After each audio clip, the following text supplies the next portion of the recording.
A pleasure barge is a flat-bottomed, slow-moving boat used for leisure.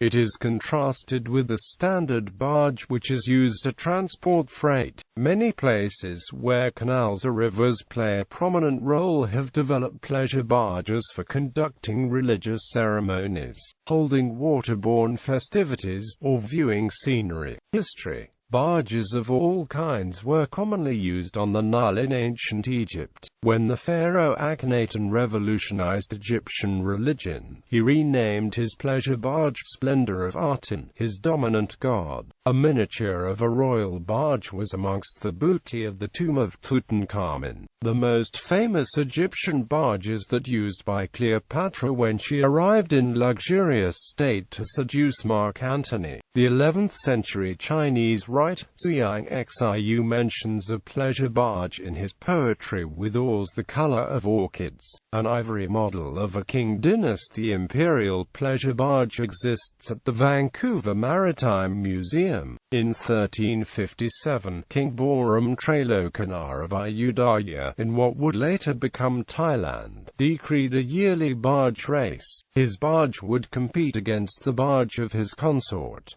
If the consort's barge won, then the year would bring abundance. If the king's barge won, then it would signify hardship. The consort's barge was usually allowed to win. A later Thai king included a royal barge bearing Buddhist relics in his war party against Burma. By the 17th century, royal Thai barge processions included more than 100 barges, and oarsmen wore matching red garments and gold jewelry. Wealthy states which relied on water trade sometimes developed barges specifically linked to the ruling class.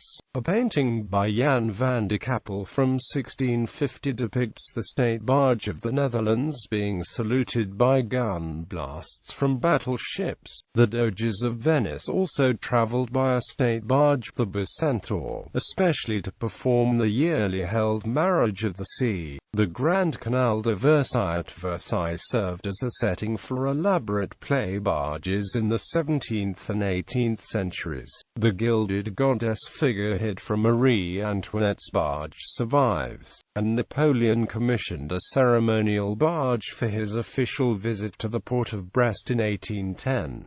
The latter is at the French Musée National de la Marine. Until the middle of the 19th century, pleasure barges were common sights on the River Thames in London and beyond. These included shallops, luxury transport for the upper class, rowed by up to 8 liveried servants, and sometimes decorated with gilded carvings and ornate draperies. Handel's famous water music was composed to be played with its audiences listening from pleasure barges. The city livery companies competed as to the luxury of the state barges. Up the river at Oxford, where a stretch of the Thames is known as the Isis, many college boat clubs permanently moored large 2-decker barges in their college colors to use as clubhouses. These proved too expensive to maintain in the 20th century, and they were gradually sold off. Some college barges are still to be seen on the river, used as reception facilities by riverfront hotels,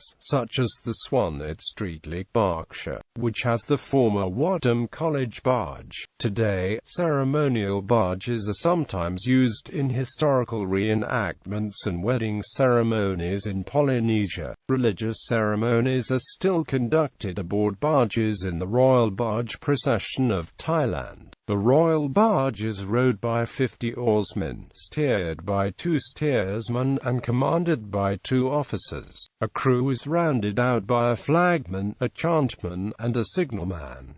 Bangkok has a museum devoted entirely to royal barges. Barges built to provide people with scenic trips down rivers developed along with the growing middle class in Europe and the United States. Modern pleasure barges, such as those that travel the wine regions of France, can include such amenities as DVD players, exercise equipment, on-board kitchens and water closets, skylit passenger cabins, fountains, spa pools and stereo systems. The luxury hotel barges of Europe are even crewed by a master chef and housekeepers, and piloted by an experienced captain, all of which live on board to care for the guests who are staying with them. Most of these barges were originally built to be commercial barges carrying grain and coal along the rivers and canals. It is only in more recent times that they are being renovated to become today's modern pleasure barges. Art. The Romantic period of art in Europe was fascinated with mundane objects elevated to luxurious heights, making the pleasure barge an attractive subject. Paul Delaroche chose a state barge as his setting to depict the historical figure Cardinal Richelieu in an 1892 painting. About the same time, Ludwig II of Bavaria had a sketch drawn up for an elaborate gilded barge with the sea god Neptune at its prow and a carved, elevated canopy, reached by a wrought iron staircase and topped by an angel holding aloft the royal crown.